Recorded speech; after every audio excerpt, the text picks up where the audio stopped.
Hello viewers, কেমন আছেন সবাই? হয়তো ভালো। এই যে আমি এই টায়ার দিয়ে কিভাবে পায়ের শক্তি করাবেন, হ্যাঁ, শক্তিটা বাড়াবেন, সেটাই আপনার প্র্যাকটিস করাইতেছি।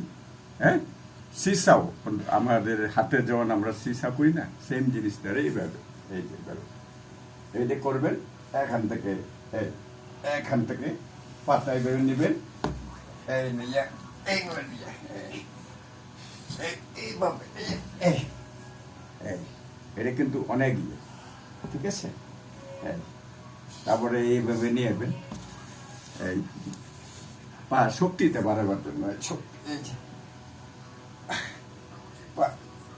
একটা লোক এই যে এই শক্তিটা পায়ের শক্তিটা বাড়াইতে হবে। হ্যাঁ, এইভাবে এই এইখান থেকে এই বাড়ি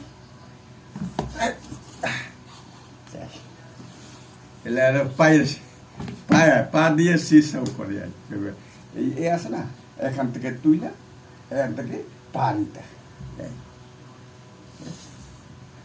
থ্যাংক ইউ, সবাই ভালো থাকেন, সুস্থ থাকেন, বাই।